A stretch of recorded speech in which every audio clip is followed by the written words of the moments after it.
Welcome back to Film Time. We'll be going over some major Pawn Stars deals, so drop a like, subscribe, and let's get into it.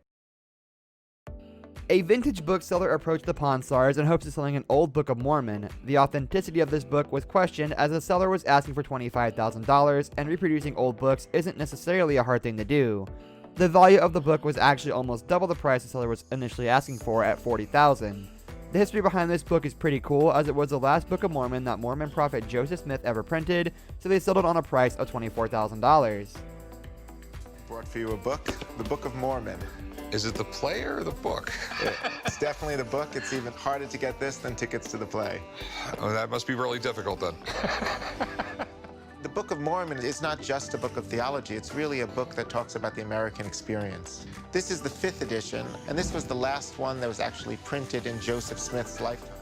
That is really, really cool. Yeah, I mean, the Mormons were really important to American history. You know, they started more or less the westward expansion of the United States.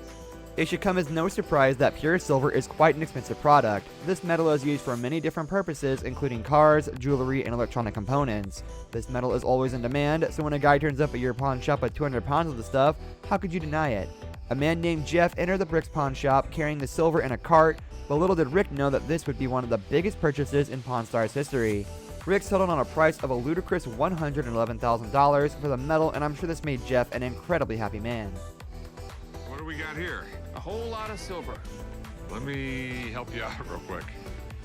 The old man is crazy about silver. He's going to be like a kid on Christmas morning when he sees this. So you have 3,372 ounces of silver.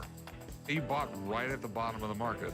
In the late 1990s, silver was down to $3 an ounce, but silver is the best conductor of electricity there is. 111 sounds good to me. All right, it's deal, 111.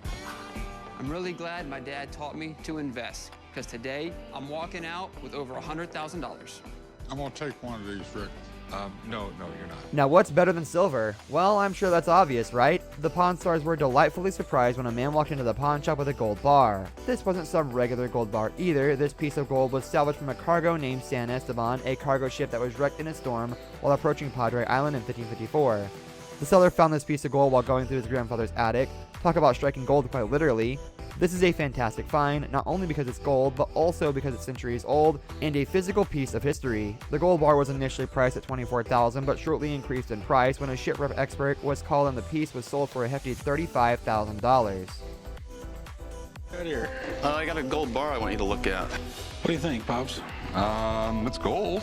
I mean, it looks like shipwreck stuff. I buy gold from people every day, but I never have gold bars from a shipwreck walk into my shop. Well, what you have is definitely coral incrustation. These particular stamps I recognize from the 1500s. This is definitely shipwreck treasure. So how much do you think it's worth? Melt times 2 is what you're talking about. Okay. What does that mean? Remember earlier when I said $24,000 in scrap? Yeah. Scrap is melt. It's just like a trade term. So you're telling me that's worth $48,000? That's going to do it for today's video, guys. Thank you for watching. If you enjoyed the video, leave a like on the video, and don't forget to subscribe to our channel so you don't miss out on any of our videos in the future. I'll catch you later. Goodbye. Hey Rick, I have a guitar for you. Okay. Oh, this is your guitar? Yes, Okay. it's a 1961 Fender Stratocaster. So where did you get this thing?